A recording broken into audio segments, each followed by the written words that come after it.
Kita lanjutkan kembali kajian fikih kita dari kitab Umdatul Ahkam karya Al-Imam Abdul Ghani Al-Maqdisi rahimahullahu taala, yang insyaallah taala pada pertemuan hari ini kita akan membaca hadis ke-67. Kata penulis rahimahullahu taala, an Anas bin Sirin qala istaqbalna Anas radhiyallahu anhu hina qadima min asy-Syam falaqinahu bi'ain at-tamr رأيت يصلي على حمار ووجهه من ذا الجانب يعني عن يسار القبلة فقلت رأيتك تصلي لغير القبلة فقال لولا أني رأيت رسول الله صلى الله عليه وسلم يفعله ما فعلته. Dari Anas bin Sirin, seorang ulama tabi'in, beliau menyatakan suatu ketika Anas datang dari Syam. Syam sekarang adalah Suriah, Palestina dan sekitarnya. Suatu ketika Anas radhiyallahu anhu, sahabat Nabi, datang dari Syam. Aku mendapati beliau di sebuah tempat yang disebut dengan Ainut Tamr. Fara'aituhu yusalli ala himar. Aku dapati beliau di atas keledainya sedang melakukan salat, wa wajhu min dzal janib, dan beliau tidak menghadap ke kiblat di atas keledainya tersebut ketika salat. Yakni an yasaril qiblah, beliau malah menghadap ke arah kiri kiblat. Setelah beliau selesai melakukannya, aku menyatakan ra'aituka tusalli li ghairil qiblah. Aku melihat engkau melakukan salat tidak menghadap ke kiblat, wahai Anas bin Malik. Maka beliau pun menjawab radhiyallahu anhu, laula anni ra'aitu Rasulullah sallallahu alaihi wasallam yaf'aluhu ma fa'altu. Kalaulah aku tidak pernah melihat Rasulullah sallallahu alaihi wasallam melakukan hal yang sama, niscaya saya tidak akan melakukannya. Hadis riwayat Al-Imam Al-Bukhari pada nomor 1100 dan Al-Imam Muslim pada nomor 702. Kalau kita masih ingat, pada beberapa pertemuan yang lalu kita juga membahas hadis yang hampir sama dengan ini, yaitu hadis Abdullah bin Umar radhiyallahu anhuma yang menerangkan kepada kita salat sunnah yang Rasulullah sallallahu alaihi wasallam di atas tunggangannya. Hadis ini beliau sebutkan di sini dalam pembahasan kiblat ingin menerangkan kepada kita beberapa hal. Yang pertama, anna qiblatal musalli 'ala ar-rahilah haitsu tawajjahat bihi rahilatuh. Kata Syekh Abdullah Al-Bassam bahwa kiblatnya orang yang melakukan salat di atas tunggangannya adalah kemana tunggangannya atau kendaraannya menghadap. Ini yang pertama. Yang kedua, jawaz salatin nafilah ala rahilah fi safari walau himara. Bolehnya melakukan salat sunnah di atas tunggangan, di atas kendaraan, di dalam safar, walaupun tunggangannya tersebut seekor keledai. Ya, seekor keledai, dan keledai peliharaan adalah hewan yang tidak boleh dimakan. Beda halnya dengan keledai wahsy, keledai yang liar, maka dia halal dimakan. Adapun keledai peliharaan dia haram hukumnya untuk dimakan di dalam Islam. Bersamaan itu Nabi SAW dan dipraktekkan oleh Anas bin Malik pernah melakukan salat sunnah di atas tunggangan himarnya. Dan pada beberapa pertemuan yang lalu telah kita bahas di sana apakah bolehnya melakukan salat sunnah di atas kendaraan, di atas tunggangan itu hanya di dalam safar atau juga boleh di luar safar. Telah terjadi silang pendapat di antara ulama. Pendapat yang pertama menyatakan boleh di dalam safar dan boleh di luar safar, maksudnya ketika mukim, karena hadis Anas bin Malik atau hadis Abdullah bin Umar radhiyallahu anhu yang sebelumnya tidak menunjukkan bahwa Nabi melakukannya di dalam safar, tetapi beliau sebutkan karena Rasulullah sallallahu alaihi wasallam yusabbihu ala rahilati, bahwa Nabi SAW dahulu sering melakukan salat sunnah di atas tunggangannya tanpa menyebutkan apakah itu di dalam safar ataukah tidak. Namun pendapat mayoritas para ulama menyatakan bahwa itu khusus di dalam safar, karena di dalam safar seorang merasakan kelelahan sebagaimana yang tidak dirasakan oleh orang yang tidak dalam safar. Kedua, alasan yang kedua bahwa dalam keadaan mukim sangat memungkinkan baginya untuk melakukan salat sunnah di bawah kendaraannya. Maka wallahu a'lam bishawab, agar seorang tidak melakukan salat sunnah di atas kendaraan kecuali di dalam atau di atas kendaraannya dalam safarnya. Pelajaran yang berikutnya bahwa Islam adalah agama yang senantiasa menyeru penganutnya untuk senantiasa menjaga ubudiyahnya, hubungannya dengan Allah Jalla wa'ala. sehingga memudahkan bagi mereka pintu-pintu, sarana-sarana dan cara-cara dalam menjaga ibadah mereka tersebut kepada Allah Jalla wa Ala. Seperti dalam hadis ini, ya, seorang di dalam safar mungkin dia tidak bisa, enggak punya waktu untuk turun dari kendaraannya untuk melakukan salat duha. Tidak cukup waktu untuk mampir di sebuah masjid untuk melakukan salat tahajud, atau punya waktu tetapi kondisi keamanan tidak baik untuk mereka kalau mereka turun di sebuah tempat dalam rangka menjalankan salat tahajud. Maka dengan adanya kemudahan seperti ini, seorang musafir, seorang mukmin yang semangat beribadah kepada Allah Jalla wa Ala, semangat menjaga salat tahajud, salat duha dan salat-salat sunnah yang lainnya, dia dapat mengerjakannya sekalipun dia berada di atas kendaraannya. Lalu bagaimana tata caranya? Bagaimana sifat salat di atas kendaraan? Dalam hadis yang lain yang diriwayatkan oleh Imam Al-Bukhari dan Muslim dari Abdullah bin Umar radhiyallahu anhuma yang telah kita lewati pada beberapa pertemuan yang lalu, beliau di situ menyatakan kana yumi'u bi ra'sih. Beliau melakukan salat di atas tunggangannya dengan ima kepalanya, menggerak-gerakkan kepalanya. Ya, Allahu Akbar. Ya, dia baca doa istiftah, kemudian Al-Fatihah, kemudian surat, kemudian Allahu Akbar, ruku, ya. Sami Allahu liman hamidah, Rabbana walakal hamd. Allahu Akbar, sujud. Ya, dalam sebuah hadis yang diriwayatkan oleh Imam Tirmidzi disebutkan kana sujudu akhfad min ruku'i. Ketika sujud beliau lebih rendah daripada rukunya. Ya. Sehingga para ulama menyebutkan orang yang sedang nyetir mobil pun bisa melakukannya. Ini salah satu dari kemudahan dan keindahan Islam. Sehingga dalam perjalanannya dia tetap bisa menjaga ibadahnya. Alangkah indahnya perjalanan di atas pesawat yang berjam-jam. Ya, apakah masih dalam penerbangan nasional ataukah internasional, dia sibukkan dirinya dengan salat. Masya Allah, kalau pesawat meledak dia mati dalam keadaan salat. Dia safar ke Medan, temannya nyetir, dia di sampingnya salat. Atau bahkan kalau jalannya lurus, dia juga yang sedang nyetir juga bisa salat, sebagaimana Nabi mengendarai onta tadi, sedang bawa onta, dan onta tentunya perlu digerak-gerakkan. Ya. Kemudian juga Anas bin Malik di atas himarnya, beliau melakukan salat sunnah yumi'u bi ra'sih. Ini menyelesaikan perdebatan sebagian orang ketika dalam safar dengan rombongan. Sebagiannya semangat untuk salat tahajud, meminta agar mampir dulu. Sebagian yang lain menyatakan ini waktu enggak cukup. Maka dengan mengetahui hadis-hadis seperti ini menyelesaikan perdebatan tersebut, bahwa mereka bisa melakukannya di atas kendaraan. Ya, dan andai kata tidak ada petunjuk dari Nabi SAW seperti ini, tentunya kita tidak berani melakukannya. Tapi beliau telah mencontohkannya. Sahabat-sahabatnya juga melakukannya, Anas bin Malik, Abdullah bin Umar radhiyallahu anhuma. Dan sebaik-baik petunjuk adalah petunjuk Nabi SAW. Ya. Dan Nabi SAW bersabda, Inna Allah yuhibbu an tu'ta rukhasuhu kama yakru an tunhaka maharimu. Allah itu senang ketika keringanan darinya diambil oleh hamba-hambanya, sebagaimana Allah itu murka, benci tatkala larangannya itu dilanggar oleh mereka.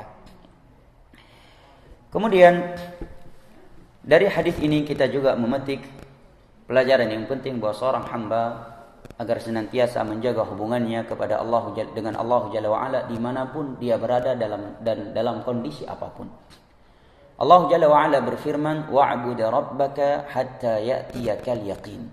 Beribadalah engkau kepada Rabbmu sampai al-yakin datang menjemputmu. Al-yakin di sini kata ahli tafsir dari kalangan para sahabat Nabi, tabi'in adalah kematian. Artinya engkau berhenti beribadah kepada Allah ketika kamu sudah mati. Hal ini sebagaimana yang datang dalam firman Allah dalam surat Al-Mudaththir, wa lam nakum minal musallin wa lam nakun nut'imul miskin wa kunna nakhudhu ma'al khaidin hatta atana al-yaqin. Ya. Karena sebagian orang ada yang memahami ayat di atas tadi, wa'bud rabbaka hatta ya'tiyakal yaqin, beribadahlah engkau kepada Rabbmu sampai datang al-yakin kepadamu, untuk membenarkan tarikat ma'rifat. Mereka menyatakan bahwa manusia dalam beragama ini ada 3 tarikat. Kalau keumuman manusia itu masih tarikat syariah katanya, masih berlaku untuk mereka haram, wajib dan seterusnya. Ya, ada yang lebih tinggi dari syariah, tarikat haqiqah. Lebih tinggi dari haqiqah adalah ma'rifah. Apa bentuk keistimewaan orang sudah melewati tarikat ma'rifah ini? Ya, bagi dia isi syariat ini sudah berbeda. Kalau dia melakukan sesuatu yang untuk tingkat syariat itu masih haram, bagi dia sudah tidak haram. Sehingga enggak boleh dicela kalau dia enggak sholat jamaah walaupun laki-laki. Ya, dia enggak sholat, bahkan sudah bisa sholat di Mekah. Karena dia tinggal di Aceh. Bagaimana sholat di Mekah? Antara kita dengan Mekah beda pejam, beda wadih. Kalau dia di sholat zuhur ke Mekah, berarti di sana masih waktu duha. Tapi ada aja orang yang percaya. Ya, ada aja orang yang percaya. Dan ini bukan cerita bohong. Ada orang yang seperti ini dan diyakini, dan orang pun percaya. Biasanya mereka meyakini orang itu sudah sampai kepada ta'rikat ma'rifah kalau dia sudah melakukan suluk. Ya, kalau di sebuah tempat disebut dengan tawajjuh. Suluk dengan melakukan puasa 40 hari, tidak makan kecuali nasi putih dan kuah putih, air putih, dan tidak berpakaian kecuali pakaian putih. Sebagian besar mereka melakukan suluk ini di dalam ibadah, di dalam kelambu yang berwarna putih, dan sebagian mereka mencari kuburan-kuburan yang dikeramatkan. Kalau dia bisa lulus di suluk ini, ya katanya kalau dia jahat akan banyak melihat setan nanti di situ. Maka dia bisa sampai kepada tarikan ma'rifah. Berarti kalau dia sudah yakin, dia tidak terbebani lagi dengan isi syariat yang berisi perintah dan larangan. Kenapa? Karena Allah berfirman di akhir surat Al-Hijr, wa'bud rabbaka hatta ya'tiyakal yaqin. Beribadalah engkau kepada Rabbmu sampai al-yakin datang pun. Nah, dia sekarang udah yakin. Berarti kalau udah yakin enggak perlu beribadah lagi. Padahal makna al-yakin di situ adalah kematian. Mana lebih yakin yang dikatakan wali sekarang ini dengan Nabi? Mana lebih yakin orang yang dikatakan wali zaman sekarang ini dengan Abu Bakar, Umar, Utsman, Ali? Mereka masih mendapatkan pembebanan syariat sama sebagaimana kita sekarang. Perintah-perintah yang ada dalam Al-Quran berlaku kepada Nabi, kepada Umar, kepada Utsman, kepada Ali. Larangan-larangan yang ada dalam Al-Quran dan hadis berlaku kepada seluruh mereka para sahabat Nabi, sebagaimana juga berlaku kepada kita. Lah kok bisa orang yang sekarang dikatakan wali, dia bisa lepas dari sebagian syariat yang Abu Bakar, Umar, Utsman dan Ali saja tidak bisa lepas dari itu. Jelas ya? Sehingga ketika dia berkhalwat dengan wanita, dia berjabat tangan dengan wanita yang bukan mahram dengan alasan hatinya udah bersih, beliau udah tarikat ma'rifah, beda dengan kita. Mana lebih tinggi makrifat kita dengan Nabi SAW? Beliau tetap tidak berjabat tangan dengan wanita yang bukan mahram. Bahkan ketika mubai'at, wanita mubai'at beliau, para sahabat berjabat tangan. Ketika wanita ingin bai'at kepada beliau, beliau menyatakan inni la usafihun nisa. Saya tidak berjabat tangan dengan wanita yang bukan mahram. Dan Nabi juga menyatakan la an yut'ana ahadakum fi ra'si bi mikhyatin min hadidin khairul lahu min an yamussa yada imra'atin la tahillulah. Ditusuknya kepala kalian dengan jarum daripada besi lebih baik daripada kalian berjabat tangan dengan wanita yang non mahram. Ya. Ini yang perlu diluruskan. Nah, dengan hadis ini kita memahami bahwa kita sebagai hamba Allah Jalla wa Ala agar senantiasa menjaga ubudiyah kita, terkhusus salat yang merupakan sumber ketenangan jiwa.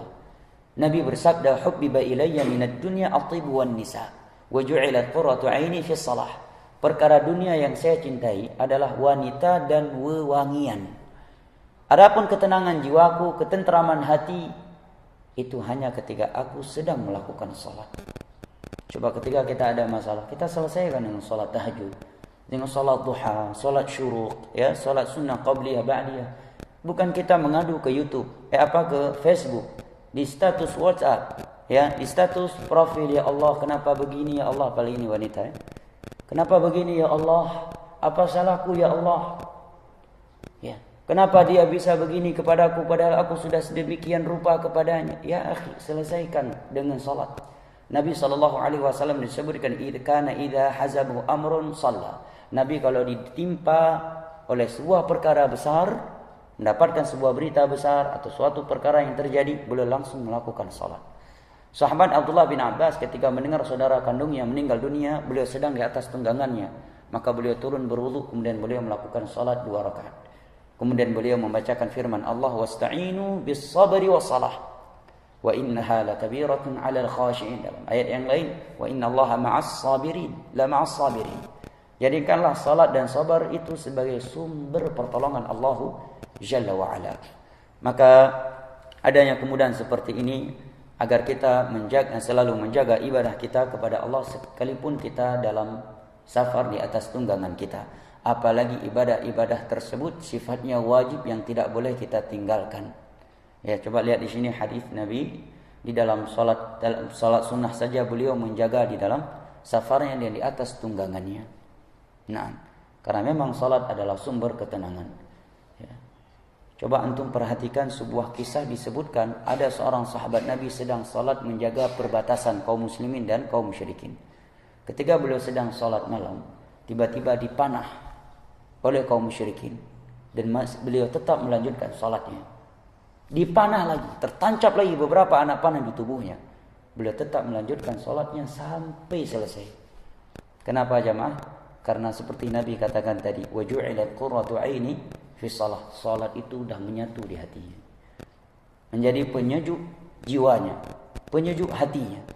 Dan ini tanda muslim sejati. Dia nyaman dengan salat, tenang hatinya dengan salat. Sebaliknya ciri munafik, dia risih dengan salat, enggak nyaman salat.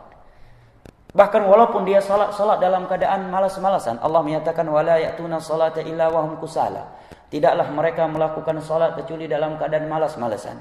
Ingat, ketika kita mendengar ayat-ayat yang menerangkan kriteria munafik seperti ini, jangan menoleh ke kanan dan ke kiri. Jangan menoleh kepada orang yang berada di sekitar kita, tapi ngacaklah sendiri. Bercerminlah dengan cermin pribadi. Betapa sering kita enggak nyaman dengan salat. Karena ada urusan dunia yang ingin kita kejar. Atau ada urusan dunia yang sudah kita tinggalkan. Mestinya kita enggak nyaman melakukan aktivitas dunia tatkala ada sebuah perintah Allah yang belum kita kerjakan. Mestinya kedemikian. Disebutkan dari sebagian ulama salaf. Di antara mereka ada yang berprofesi tukang emas. Pembuat emas. Apa istilah sekarang? Pandai emas. Ya. Ketika dia mengangkat palu untuk memukul emasnya, beliau mendengar azan, maka disebutkan fama rafa'aha ba'da. Itu palu yang sudah beliau angkat tidak beliau gunakan lagi untuk memukul emas yang terakhir. Mungkin kalau kita kan udah pukulan terakhir. Ini begitu mendengar azan langsung beliau taruh ya palunya dan pergi ke masjid. Disebutkan Imam A'mash selama 40 tahun beliau tidak pernah terluput dari takbiratul ihram bersama imam. Dan ada hadis yang sahih Nabi menyebutkan orang yang tidak bisa menjaga takbiratul ihram bersama imam selama 40 kali, maka Allah pastikan dia selamat dari kemunafikan dan selamat dari api neraka. Tapi sekarang karena orang sudah kurang cinta kepada Allah, walaupun pergi salat, dia imam baru mulai beberapa ayat di salat subuh, dia udah merasa enggak nyaman dengan salat. Ya, udah mulai menilai imam terlalu panjang. Padahal kalau kita ingin melihat sunnah Nabi untuk salat subuh, beliau membaca di dalam salat subuh itu 60 hingga 100 ayat. Nah, rata-rata imam kita di Indonesia ini paling banyak baca 20 hingga 30 ayat. Belum lagi kalau imam itu menerapkan sunnah Nabi pada salat subuh Jumat. Karena Nabi di salat subuh Jumat senantiasa membaca surat Alif Lam Sajadah di rakaat pertama sampai selesai, 3 halaman. Dan pada rakaat kedua beliau membaca surat Al-Insan 2 halaman penuh. Ya, ini di salat subuh Jumat selalu Nabi membaca 2 surat ini. Sebagian masjid, sebagian imam tahu sunnah ini, tapi enggak mampu menerapkannya. Kenapa? Bukan karena dia enggak mampu, karena khawatir jamaah akan perang dunia kedua nanti. Atau jamaahnya lari. Ya, padahal cuma seminggu sekali. Dan waktu subuh rata-rata enggak ada orang habis sholat subuh langsung beraktivitas. Ya, apalagi kita di Banda Aceh, macet belum terlalu parah. Bedanya mungkin dengan saudara-saudara kita yang tinggal di Jakarta. Ya, masuk kantor jam 8, dia harus berangkat jam 4 pagi. Karena macet yang luar biasa. Tapi kalau kita di Banda Aceh, alhamdulillah, setelah sholat subuh kita masih bisa menikmati membaca Al-Quran, berzikir, ya, masih bisa menikmati ceramah pada subuh sampai waktu syuruk. Kita bisa melakukan 2 rakaat sunnah syuruk yang keutamaan yang kata Nabi seperti haji dan umrah sempurna sebanyak 3 kali boleh ucapkan dalam hadis Anas bin Malik dalam riwayat Al-Imam Tirmidzi. Tapi tanya orang Aceh, "Miokai mamblah minit di tumbayang kubuh anak pinang kupi kagata ya, Pak?" Ya kan? Walaupun ada ceramah, ya, baru 15 menit ceramah mulai, mulut udah mulai gatal. Kupi padat. Padahal yang walaupun dia ingin melakukan salat syuruk paling tidak seminggu sekali, seminggu 2 kali minimal bisalah kita salat syuruk. Karena keutamaan salat syuruk seperti haji dan umrah, sempurna kata Nabi. Bagi orang yang bisa bertahan di masjid yang dia melakukan salat, dan setelah salat tidak melakukan perbuatan yang sia-sia, begitu terbit matahari yang kurang lebih sekarang 6:30 kurang 10 atau 6:30 kurang 5, itu sudah masuk waktu salat syuruk. Keutamanya seperti haji dan umrah sempurna. Dan rahasia salat secara umum seperti yang telah kita ketahui merupakan penyejuk jiwa, ya, menenteramkan hati. Belum lagi rahasia di balik salat sunat tertentu seperti salat syuruk tadi, salat tahajud dan seterusnya. Wallahu taala alam bisawab. Mudah-mudahan apa yang kita bahas pada hari ini bermanfaat. Jika ada sesuatu yang ingin disampaikan, saya persilahkan dengan segala hormat. Nah, silakan bertanya. Waalaikumsalam warahmatullahi wabarakatuh. Jembatan Siratal Mustaqim di sana. Jadi saya dengar ceramah semua umat muslim nanti dan Nasrani akan melewati jembatan Siratal Mustaqim itu. Jadi ada hadis bilang seandainya ruku dan sujud itu tidak sesuai dengan yang di dalam Al-Quran dan hadis, maka akan tergelincir masuk. Nah, wallahu. Tapi yang pertama ada beberapa pertanyaan tadi ya. Yang pertama bahwa seluruh manusia muslim dan umat Nasrani serta yang lainnya akan melewati as-sirat. Yang kedua dari pertanyaannya bahwa orang yang rukuknya tidak sesuai dengan Al-Quran dan hadis ketika salat, maka dia tidak akan bisa melewati as-sirat ini. Adapun yang kedua saya belum pernah mendengar. Ya, saya belum pernah mendengar bukan berarti enggak ada. Karena apa yang tidak kita ketahui jauh lebih banyak daripada apa yang telah kita ketahui. Wallahu a'lam. Kedua, adapun pertanyaan pertama, maka ini bertentangan dengan akidah kaum muslimin. Karena orang yang lewat as-sirat berarti dia pasti masuk syurga dan dia tidak terlempar ke dalam api neraka. Sedangkan Yahudi dan Nasrani dipastikan dalam Al-Quran mereka selain muslim, selain orang yang bertakwa, tidak akan ada yang mampu melintasi as-sirat tersebut. Allah berfirman dalam surat Maryam, "Wa in minkum illa wariduha kana 'ala rabbika hatman maqdiyya inna thumma nunajjil ladzina taqaw wa nadharu adh-dhalimina fiha jithiya." Setiap kalian pasti akan mendapatkan tantangan untuk melewatinya. Itu as-sirat, kata Abdullah bin Abbas. Yang demikian itu adalah suatu keharusan atas Rabbmu. Dan kemudian kami hanya menyelamatkan orang-orang yang bertakwa dan kami sungkurkan orang-orang yang zalim. Ya, zalim ini terbagi menjadi 3. Zalim hamba kepada dirinya sendiri, yaitu maksiat yang dia lakukan antara dia dengan Allah. Zalim hamba ke hamba, yaitu kezaliman dia kepada saudaranya terkait harta, kehormatan ataukah darah. Yang ketiga dan ini yang paling besar adalah kezaliman kepada Allah, yaitu dosa syirik yang Allah katakan inna syirka la zulmun azim. Sesungguhnya syirik adalah kezaliman yang sangat besar. Ini mencakup. Cuma yang buat zalim ini, kalau dia zalimnya karena kesyirikan maka jatuh ke dalam api neraka dan kekal di dalamnya. Tapi kalau zalimnya adalah satu dari dua yang nomor 1 dan 2 tadi, walaupun dia jatuh maka tidak akan selama-lamanya.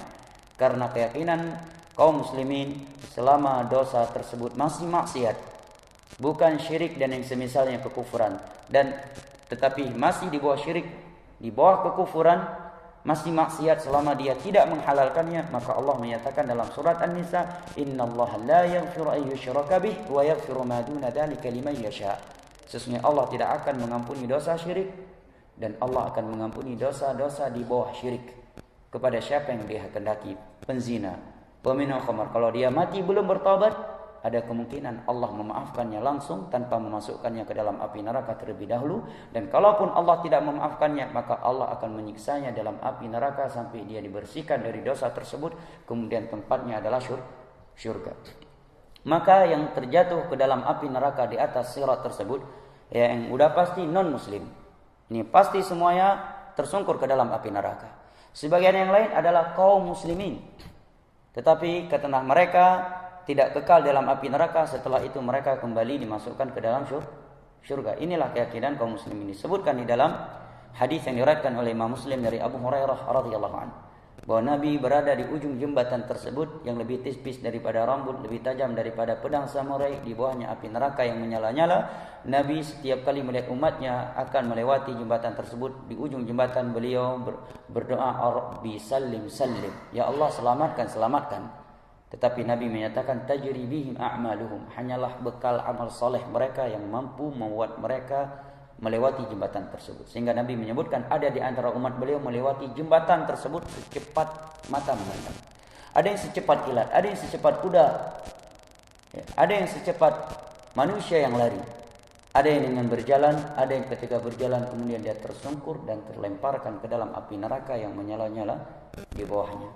Sehingga demikian pemahamannya dan demikian yang disebutkan oleh para ulama dalam Kutubul Aqidah. Ayat sangat jelas tadi dalam surat Maryam dan juga hadis Abu Hurairah dalam riwayat Imam Muslim tadi. Barakallahu fikum. Sampai sini. Nah, sholat Isra tadi kan, sholat subuh itu kan banyak dipertentangkan. Nah, memang hadisnya sahih atau gimana? Nah, hadisnya sahih, hadis riwayat Al-Imam Tirmidzi disahihkan oleh ulama hadis di antara Ibnu Hajar Al-Asqalani dan juga Syekh Albani dari sahabat Anas bin Malik. Yang Nabi menyebutkan barang siapa yang melakukan salat subuh kemudian ia jalasa yadhkurullah, duduk di tempat dia salat, tempat salat itu kata Ibnu Hajar mencakup masjid. Meskipun dia sudah bergeser-geser ya dari tempat salat tadi. Selama dia berzikir kepada Allah. Kalimat zikir mencakup setiap amalan yang mengingatkan dia kepada Allah. Apakah zikir pagi petang, membaca Al-Quran, membaca hal-hal yang bermanfaat, atau diskusi yang bermanfaat, atau kajian ilmu agama. Bahkan Imam Ibnu Katsir menyatakan ilmu agama adalah afdal, sebaik-baik majelis zikir. Kemudian kata Nabi setelah matahari terbit, syuruk itu artinya terpancar. Itu arti syuruk. Kenapa itu dinamakan salat syuruk? Sebenarnya dalam bahasa hadis tidak disebutkan namanya dengan salat syuruk. Itu istilah para ulama. Nabi hanya menyebutkan ketika matahari telah terbit, dia melakukan salat 2 rakaat, maka bagi dia pahala seperti haji dan umrah sempurna. Kemudian para ulama menyamakannya dengan salat syuruk karena di waktu tersebut matahari sedang memancar. Ya, terpancar cahaya matahari. Disebutkan oleh para ulama kurang lebih 1 atau lebih beberapa puluh menit setelah salat subuh. Ya kalau sekarang kurang lebih 6:30 lah. 100 menit kurang lebih. Seperti itu. Nah, wallahu a'lam bishawab. Saya kira sampai di sini, lebih dan kurang yang saya mohon maaf. Wabillahi taufiq wal hidayah. Sallallahu ala nabiyyina Muhammad wa ala alihi wa sahbihi wasallam. Wa akhiru da'wana alhamdulillahi rabbil alamin. Wassalamu alaikum warahmatullahi wabarakatuh.